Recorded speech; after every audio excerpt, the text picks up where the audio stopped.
Atos, capítulo 11. E ouviram os apóstolos e os irmãos que estavam na Judeia, que também os gentios tinham recebido a palavra de Deus. E subindo Pedro a Jerusalém, disputavam com ele os que eram da circuncisão, dizendo: Entraste em casa de homens incircuncisos e comeste com eles. Mas Pedro começou a fazer-lhes uma exposição por ordem, dizendo: Estando eu orando na cidade de Jope, tive, num arrebatamento dos sentidos, uma visão. Via um vaso, como um grande lençol atado pelas quatro pontas, que descia do céu e vinha até junto de mim. E pondo nele os olhos, considerei, e vi animais da terra, quadrúpedes e feras e répteis e aves do céu. E ouvi uma voz que me dizia: Levanta-te, Pedro, mata e come. Mas eu disse: De maneira nenhuma, Senhor, pois nunca em minha boca entrou coisa alguma comum ou imunda. Mas a voz respondeu-me do céu segunda vez: Não chames tu comum ao que Deus purificou. E sucedeu isto por 3 vezes, e tudo tornou a recolher-se ao céu. E eis que na mesma hora pararam junto da casa em que eu estava 3 homens que me foram enviados de Cesareia. E disse-me o Espírito que fosse com eles, nada duvidando. E também estes 6 irmãos foram comigo, e entramos em casa daquele homem. E contou-nos como vira em pé um anjo em sua casa, e lhe dissera: Envia homens a Jope, e manda chamar a Simão, que tem por sobrenome Pedro, o qual te dirá palavras com que te salves, tu e toda a tua casa.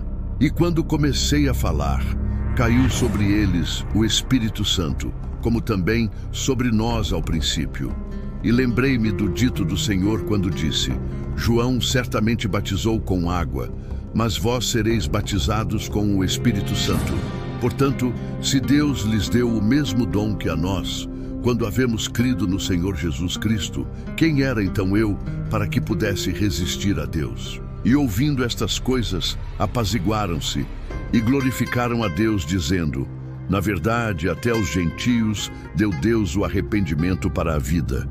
E os que foram dispersos pela perseguição que sucedeu por causa de Estevão, caminharam até a Fenícia, Chipre e Antioquia, não anunciando a ninguém a palavra, senão somente aos judeus. E havia entre eles alguns homens síprios e cirenenses, os quais, entrando em Antioquia, falaram aos gregos, anunciando o Senhor Jesus. E a mão do Senhor era com eles, e grande número creu e se converteu ao Senhor. E chegou a fama destas coisas aos ouvidos da igreja que estava em Jerusalém, e enviaram Barnabé a Antioquia, o qual, quando chegou e viu a graça de Deus, se alegrou, e exortou a todos a que permanecessem no Senhor com propósito de coração, porque era homem de bem e cheio do Espírito Santo e de fé, e muita gente se uniu ao Senhor. E partiu Barnabé para Tarso, a buscar Saulo, e achando-o, o conduziu para Antioquia. E sucedeu que todo um ano se reuniram naquela igreja e ensinaram muita gente. E em Antioquia foram os discípulos pela primeira vez chamados cristãos. E naqueles dias desceram profetas de Jerusalém para Antioquia. E, levantando-se um deles, por nome Ágabo, dava a entender pelo Espírito que haveria uma grande fome em todo o mundo, e isso aconteceu no tempo de Cláudio César. E os discípulos determinaram mandar, cada um conforme o que pudesse, socorro aos irmãos que habitavam na Judeia. O que eles com efeito fizeram, enviando-o aos anciãos por mão de Barnabé e de Saulo.